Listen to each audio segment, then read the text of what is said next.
Ontem, o Conselho Deliberativo do Grêmio fez história, patinou um pouquinho e deixou uma discussão no ar.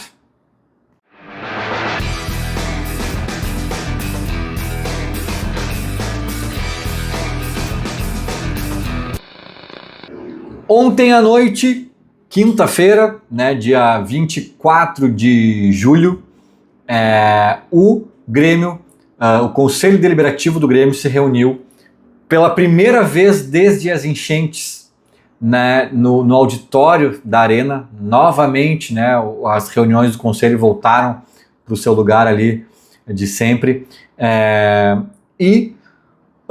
A pauta era nomes que serão colocados na calçada da fama do clube.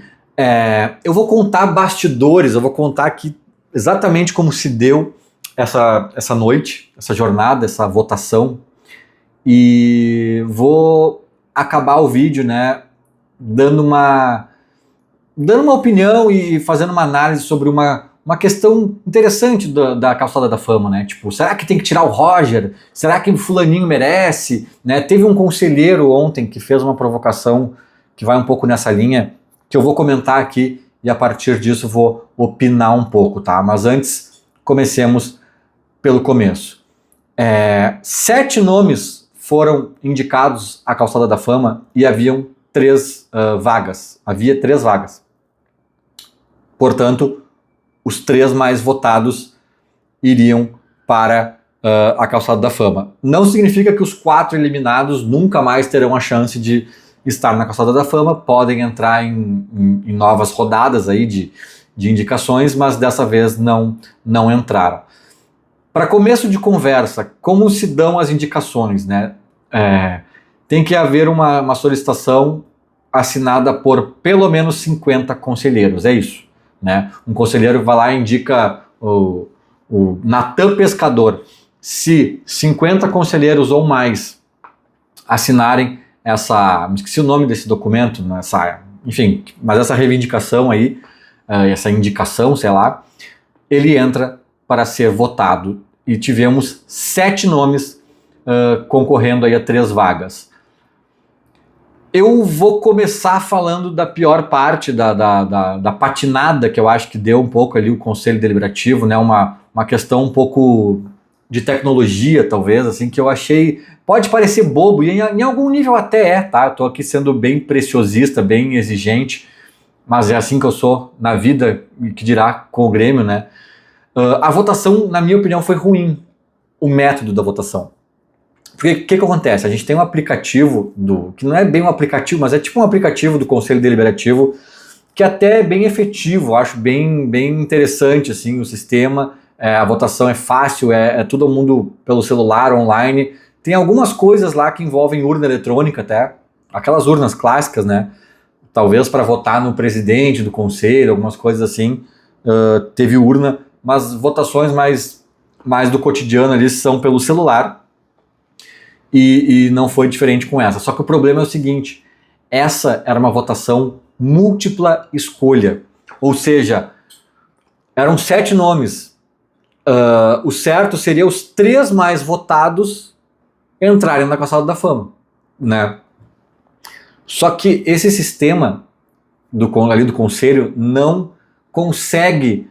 Isso eu achei meio grave, assim, sabe? Não é grave, mas eu achei meio assim, é meio básico, ter uma múltipla escolha ou não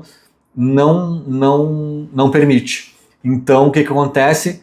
A votação foi assim, Tem os 7 nomes aqui, pessoal. O primeiro mais votado sai da lista. Daí vocês vão votar de novo, tendo só 6 nomes. Aí vocês vão votar de novo, tendo só 5 nomes. Cara, isso não funciona da mesma forma que funcionaria se todos os conselheiros colocassem de uma vez só os seus 3 nomes preferidos. Porque, por exemplo, eu quero que seja o Natan Pescador o cara que vai ganhar. Aí, vai lá, tem 7 nomes. Quem vocês querem votar? Natan Pescador. Ganhou o Arce. Eba, agora vão ser apenas 6 nomes. Vamos tirar o Arce. Quem tu quer? Vou lá e boto o Natan Pescador. Sabe? E eu vou até o fim. Então, assim, E aí, cara, de repente tem um monte de gente que adoraria ver o Anderson Polga, mas assim, não teve uma sincronicidade para votarem ao mesmo tempo, na mesma rodada, sabe? Então, assim, eu acho muito falho, eu achei muito falha essa votação nesse sentido, embora ela tenha, assim, uma legitimidade, ela tenha, assim, algum nível ela cumpre um papel de alguma forma, eu não acho que da melhor forma, tá? Só isso que eu quero deixar claro, porque para mim, se fosse múltipla escolha, resolveria 100% e não foi o caso. Mas enfim, essa era a parte ruim. Vamos agora vamos melhorar aqui o astral do vídeo, porque a próxima notícia é boa, tá? A notícia do meio aqui, eu acho que eu deixei aqui é o sanduíche, né? Deixei no recheio a melhor parte, que foi a consagração, né, na Calçada da Fama do nome de Marianita Nascimento. Cara, vamos lá, vamos por partes, tá? Primeiro, vou dar mais 2 passinhos para trás. Entendo esses três nomes definidos, os 3 mais votados, que na minha opinião não foi da melhor forma do mundo, mas ainda assim saíram 3 nomes legítimos. Aí tinha mais 3 votações, que era assim, quem foram os 3 nomes mais votados? Vamos direto ao ponto aqui. A Marianita, o Carlos Miguel e o Arce. E aí o conselho tinha que dizer sim ou não se concorda com esse nome. E ele tinha que ter mais de 50% dos conselheiros concordando, né? Se algum desses nomes já tivesse mais de 50% lá na primeira, evitaria essa etapa, mas ninguém teve. Todos os nomes tiveram mais de 50% dos conselheiros dizendo sim, até com expressivos números, depois eu vou entrar um pouquinho nisso, porque tem a ver com o terceiro assunto, e todos foram aprovados. Então, Marianita, Carlos Miguel e Arce entraram para a Calçada da Fama do Grêmio. O que acontece, cara, que eu achei bem legal, tá? A Marianita foi o primeiro nome, assim, né? Tinham 120, 130 conselheiros votando, ela já largou com 50, na primeira votação 50 e poucos conselheiros votaram nela e ela foi a mais votada e já saiu das outras votações e já ficou ali classificada para apenas ser confirmada ou não pelos conselheiros. E aí na hora da confirmação também, quase todos os conselheiros, quase a totalidade deles disseram sim. A Marianita, rapidamente falando, cada nome indicado teve um conselheiro indo lá na frente defender, falar dos títulos, falar da história, falar que é um gremistão, que se emociona, que mora aqui, que faz não sei o quê, né? Todo mundo teve uma defesa. A da Marianita foi legal porque, como eu disse no começo do vídeo, o Grêmio fez história. É a primeira mulher a entrar numa Calçada da Fama de um clube de futebol do Brasil, né? A Marta e a Formiga parece que estão em Calçadas da Fama, mas do Maracanã e do Mineirão, respectivamente, se eu não me engano, né? Então não é de clube nenhum. A Marianita, ela entra, ela ajudou a fundar o primeiro time feminino do Grêmio em 1980, sendo que até 1979, um ano antes, era proibido por lei. Olha que loucura, 79 era proibido por lei que as mulheres jogassem futebol no Brasil, tivessem um time de futebol no Brasil. No ano seguinte, ela estava à frente da criação desse clube, diz que fez uma turnê pela Europa com algo equivalente a uma seleção brasileira e foi a goleadora, né, jogava muito. Em 83, ela criou o primeiro departamento de futebol feminino do Grêmio. Então, ela está no Museu do Futebol lá em São Paulo, né, acho que é no Pacaembu, né, no museu. Eu já fui até nesse museu, é bem legal. Ela tá lá, ela consta como um dos ícones do futebol feminino do Brasil e ela, enfim, estava reconhecida lá no Museu do Futebol e no Museu do Grêmio também, é verdade, mas achou-se que no Grêmio ela poderia ter um reconhecimento ainda maior e agora está feito. O Grêmio faz história, como sempre, pioneiro, como sempre, né, um clube à frente ali de vanguarda e a Marianita é reconhecida nesse sentido. Achei muito legal, achei legal que ela foi reconhecida, né, foi o primeiro nome a despontar ali na primeira votação. Aliás, todos os atletas indicados tiveram um requerimento ali, uma folha lá com 50 ou mais conselheiros assinando pela indicação. A Marianita teve 2 requerimentos. né? Claro que era uma coisa um pouco orgânica, eu acho que um não sabia do outro e tal, mas foram 2 requerimentos pedindo pela nomeação dela enfim, foi bem legal. Ela foi, né, digamos assim, ela foi a campeã da noite, digamos assim, né? Óbvio que não tem essa hierarquia, mas foi a mais expressiva a votação ali e eu achei muito legal. Aí depois foi o Arce, o segundo. Na segunda rodada foi o Arce, o mais votado. Na terceira foi o Carlos Miguel. Eu não preciso falar porque a votação é secreta, mas eu vou dizer, eu votei exatamente nos 2 primeiros, na Marianita e no Arce. E eu votei, cara, no Anderson Polga, assim, eu fiquei bem na dúvida, na verdade, no terceiro nome, né? Até o Carlos Miguel é um nome interessantíssimo, o cara talvez seja o maior campeão dessa lista aí dos 7 nomes, né? Mais títulos e, enfim, o cara tem uma ligação muito forte com o Grêmio até hoje e tal, tudo muito legal. Mas eu vou dizer depois por que eu votei no Polga e não nele, ou por que não em outro, assim, né? Na terceira parte desse vídeo, tá? Que eu já tô entrando nela, na verdade, né? Já falei da parte ruim da votação, da parte boa, que o Grêmio fez história, e a terceira é um pouco contar a discussão que talvez tenha gerado, e acho que também diz respeito um pouco a esse meu voto no Polga, né? Eu acho que, né, como a pessoa que defendeu a nomeação do Polga, ela até falou, né, poxa, o Everaldo tá na nossa bandeira. Claro que o Everaldo sofreu um acidente trágico, acabou falecendo, mas ele havia sido campeão do mundo pela seleção brasileira em 70, né? E o Polga foi também, né, pentacampeão do mundo pela seleção brasileira ali em 2002, e foi campeão da Copa do Brasil pelo Grêmio, né? Então, um cara que vive o Grêmio, que tá sempre ali no camarote, né, em Porto Alegre e tal. Então eu achei, cara, assim, não acho que, meu Deus, é um absurdo o Polga não estar, mas na hora ali eu achei razoável e fiz essa opção.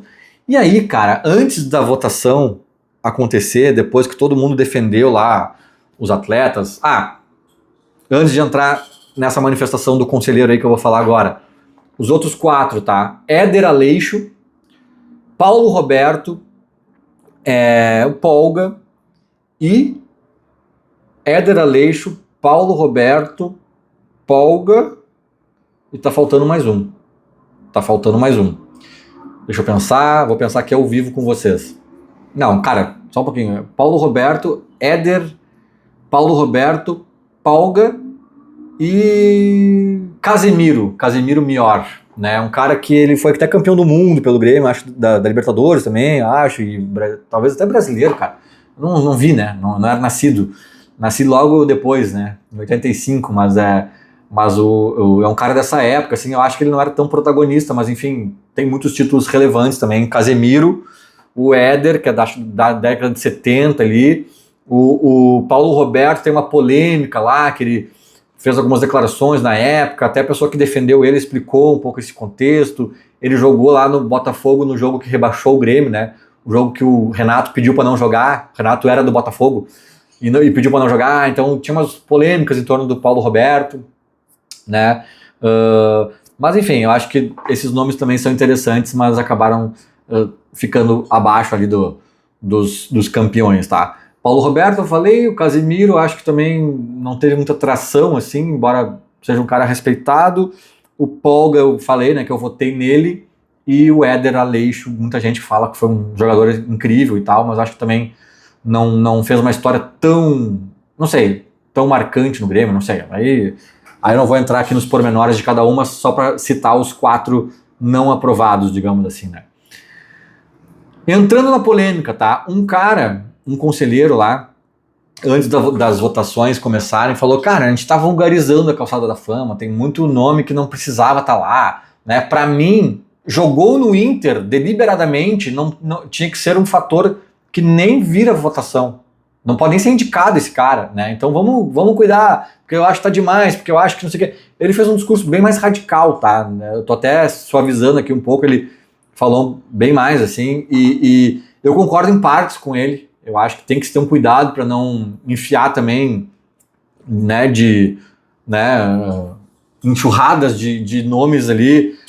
Daqui a pouco vai ter uma esplanada inteira de Calçada da Fama, daí vai estar lá daqui a pouco vai estar lá o Bright White na Calçada da Fama. Calma, sabe? Calma. Então eu concordo um pouco com ele. E aí entram discussões interessantes, né? Eu confesso que eu não votei no Carlos Miguel porque ele jogou no Inter depois. Tipo, cara, isso torna ele um vilão, um cara que tem que ser escorraçado do Grêmio. Não, cara, eu acho que tem muitos contextos. Eu acho, por exemplo, assim, tem um contexto de uma época, tá?